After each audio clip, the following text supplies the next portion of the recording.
لو أنزلنا هذا القرآن على جبل لرأيته خاشعا متصدعا من خشية الله وتلك الأمثال نضربها للناس لعلهم يتفكرون. الحمد لله والصلاة والسلام على رسول الله وعلى آله وصحبه ومن والاه. السلام عليكم ورحمة الله. بەڕێزان خۆشحاڵم لەوانەی 1970 لەوانەکانی تەفسیری قورئانی پیرۆز بێمەوە خزمەتتان بە مەبەستی ڕەزامەندی خوای گەورە و هیوادارم ئێوەی ئازیز سوودی لێ وەربگرن. أعوذ بالله من الشيطان الرجيم. بسم الله الرحمن الرحيم. الله لا إله إلا هو الحي القيوم لا تأخذه سنة ولا نوم له ما في السماوات وما في الأرض من ذا الذي يشفع عنده إلا بإذنه يعلم ما بين أيديهم وما خلفهم ولا يحيطون بشيء من علمه إلا بما شاء وسع كرسيه السماوات والأرض ولا يؤوده حفظهما وهو العلي العظيم. بەڕێ خۆشەویستان، وەکو باسمان کرد گەورەترین ئاەت لە قورئانی پیرۆز ئاەتی کورسیە کە وەکو ئەو ئاەتەی کە لە خزمەتی داین وەکو ئەو چەند فەرموودەی کە هینامانەوە لەوانەی ڕابردوو. بەڵێ ئیتر باسمان کرد لەو ئاەتە پیرۆزەدا خوای گەورە باسی ذاتی خۆی لۆمان دەکا، خۆی پێمان دەناسێنی. الله لا إله إلا هو، ئەو زاتەیە ئەڵڵاه کەوا هیچ پەرسترایەکی بە حەق نییە تەنها ئەو نەبی. الحي القيوم، ئەو خوایەی کەوا ژیانی ڕاستەقینە هەرئی ئەوە. القەیومە، لە ژیانەکەیدا پێویستی بە کەس نییە و هەموو مەوجوداتش پێویستیان بە ئەوە. لا تأخذه سنة ولا نوم، بە هیچ شێوەیەک بۆرژان و خەوتن و نوستن نایباتەوە. له ما في السماوات وما في الأرض، ئەوەی لە ئاسمانەکان و لە زەویدا هەر هەمووی ئیویە. له ما في السماوات وما في الأرض، ئەو خوایەی کەوا مولکی ئاسمانەکان و زەوی و ئەوەی لە نێوانیاندا هەمووی هەرئی ئەوە سبحانه وتعالى. کەواتە هەر ئەو زاتەیە شانی پەرستنی هەیە کەوا پێویستە هەموو شێوازەکانی پەرستن لە بۆ ئەو ئەنجام بدرێ و یەک زەڕە عیبادەت لە بۆ غەیری ئەو جائز نییە سبحانه وتعالى. لەبەرەوەی هەر ئەو الحەیە، لەبەرەوەی هەر ئەو القەیومە، هەر ئەویانە لا تأخذه سنة ولا نوم، هەر ئەویانە کەوا مالیکی ئاسمانەکان و زەویە، ئەوەی لە ئاسمانەکان و لە زەویدا هەمووی ئیویە. خەڵقا ومولکا وتدبیرا، خەڵقی کردیە سبحانه وتعالى. مولک هەمووی ئیویە کە خەڵقی کردیە و هەر ئی خۆشیتی، هەر ئەویش بەڕێوەی دەبا، هەر ئەویش بەڕێوەی دەبا سبحانه وتعالى. کەواتە لەناو ئەو مولکەی کەوا مولکی ئەڵڵایە سبحانه وتعالى ئەسڵ وایە هەر ئەو بپەرسترێ بە هەموو شێوازەکانی پەرستن. کەواتە بەڕاستی ئەوەی کەوا لەناو مولکی ئەڵڵایە سبحانه وتعالى و پەرستن لە بۆ ئەو زاتە ئەنجام نادە شتێکی نامۆیە، شتێکی نامۆیە. ئەگەر چی لە دنیاشدا خوای گەورە سبحانه وتعالى لە بۆ کاتێکی دیاریکرا وەکو ئیبتلا و تاقیکردنەوە لێی قبول بکە، بەڵام لە دوای مردن و لە ژیانی دووەمدا کەوا قیامەتە خوای گەورە لە کەس قبول ناکە. ومن يبتغي غير الإسلام دينا فلن يقبل منه. کەواتە لەناو مولکی وی کەوا غەیری ئەڵڵا دەپەرسترێ خوای گەورە لە دنیادا ئەگەر وەکو تاقیکردنەوە ئیبتلاش کەوا اختیار دێتە دەست ئەو ئینسانە و لێی قبول بکە، بەڵام لە قیامەتدا لێی قبول ناکە. ملک مولکی ویە و لە ئەسڵیش وایە، عقل و منطقیش وا دەخوازی لەناو مولکی ئەودا هەر دەبی ئەو پەرستراوی بە حەق بی، دەبی هەر ئەو فەرمانەکانی جێبەجێ بکرێ و هەر ئەویان ڕکوع سجودی لۆ بردرێ و هەر ئەویان بی سبحانه وتعالى کەوا کە بەرنامەکەی و دەستورەکەی جێبەجێ بکرێ لەناو مولکە فراوانەکەیدا. له ما في السماوات وما في الأرض من ذا الذي يشفع عنده إلا بإذنه. أو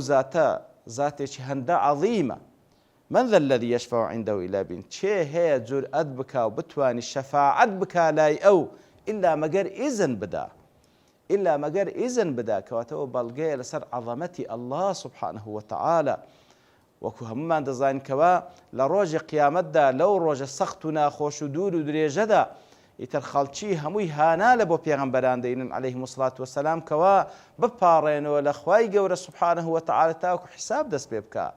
ئیتر هیچ کەسێک جورئەت ناکا شەفاعەت بکە هەتا وەکو دەگاتە خاتەمی پێغەمبەران عەلەیهی السڵات وەسەلام و سەڵات و سەلامی خوای گەورە لە هەمووان بی سەروەری پێغەمبەران محەممەد المستەفا صلی الله عليه وسلم ئەویان سوزدەشی دوور و درێژ دەبا لەژێر عەرشی خوای گەورە هەتا وەکو خوای گەورە ئیزنی دەدا کەوا شەفاعەت بکە کەواتە چێ هەیە جورئەت بکە کە تکا بکە لە خزمەت الله هەتا وەکو خوای گەورە ئیزن نەدا سبحانه وتعالى من ذا الذي يشفع عنده إلا بإذنه کەوا بەڕاستیەوە بەڵگە و دەلالەت لەسەر عەظەمەتی الله يعلم ما بين أيديهم وما خلفهم الله سبحانه وتعالى ئاگادارە بە هەموو مەخلووقەکانی بە تایبەتی کە ئێمەی ئینسان و هەروەها جن کەوا دوو مەخلووقی مکەلەفن خوای گەورە ئاگادارە بە هەموو ئەحوالیان و بە هەموو کاتەکانیان يعلم ما بين أيديهم وما خلفهم ئەوەی لە بەردەستیانە لە حازری ئێستا و لە داهاتوودا خوای گەورە هەمووی ئاگادارە وما خلفهم ئەوەی لە دوای خۆیان جێیان هێشتیە لە ڕابردوو ماڵیان هەمووی ئاگادارە وما كان ربك نسيا وخوای گەورە هیچ شتێک لەبیر ناکا سبحانه وتعالى يعلم ما بين أيديهم وما خلفهم دیارە بەڕێزان زانینی ڕابردوو وەکو زۆرێک لە ئینسانەکانیش شتێک لە ڕابردوو دەزانین بەڵام داهاتوو ئیشکالە نایزانین بەڵام خوای گەورە داهاتووی پێشی ڕابردووش باس کردێت کە دەیزانی سبحانه وتعالى کەواتە ئەگەر بە مقیاسی بەشەربی زانینی داهاتوو زەحمەتترە لە زانینی ڕابردوو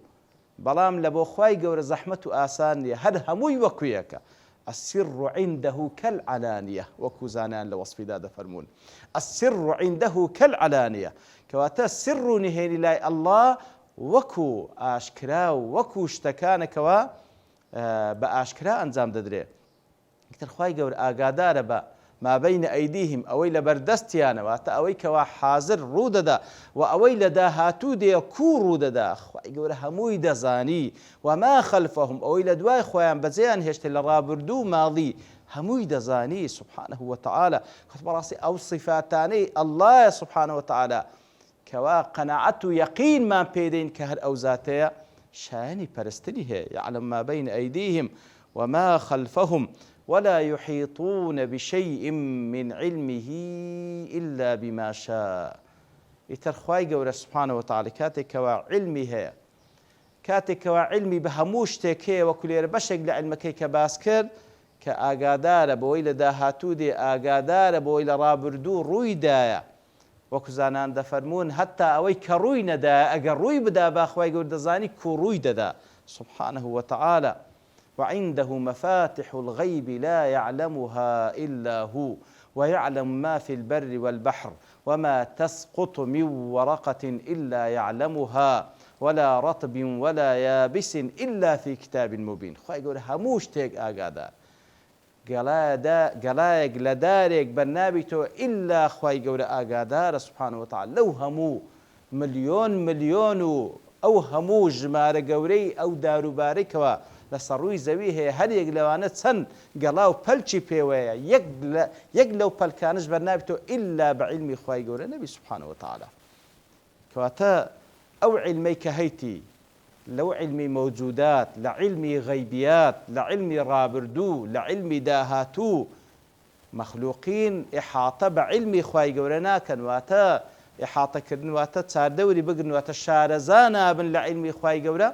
إلا بما شاء ولا يحيطون بشيء من علمه بشتێک لە علمەکەشی شارەزا نابن إلا بۆی کە خوا مەشیئەتی لەسەری بی شارەزا ببن کەواتە خوای گەورە سبحانه وتعالى لە بۆ علمی موجودات خوای گەورە سبحانه وتعالى ئەو علمەی کەوا ئێمە تەعاملی لەگەڵ دەکەین لە علمی تەجریبی و ئەوەی کەوا بەشەر دەیزانی بە موسڵمان بە کافرەوە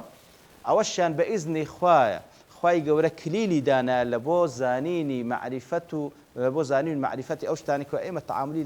لەگەڵ دەکەین لەسەر ڕووی زەوی ئیتر هەر کەسێک ئەو کلیلانەی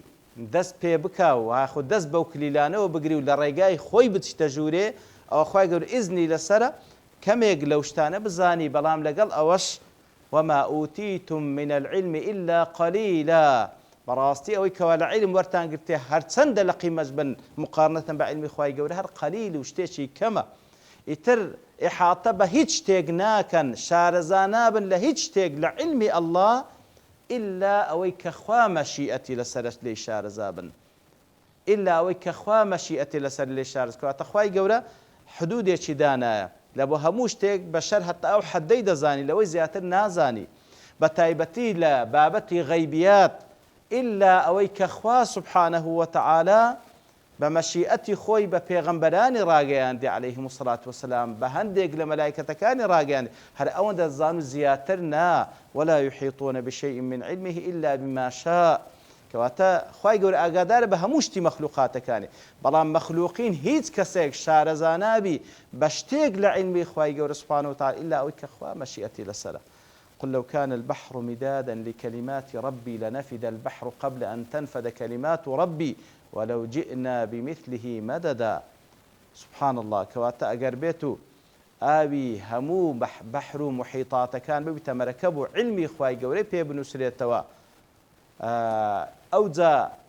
تنجاء وكل آيات كذا فرمي لدواي أوش حفظ زاران أو محيط بحران بينو خلاص بنو هر بيبنو سريتوا علمي خواي قوري توا ونابي وكلماتي خواي قوري توا ونابي سبحانه وتعالى إيت المخلوقين إحاطنا كانوا شارزانا ببشك لعلمي خواي قوري مقر خواويستي لسربيتا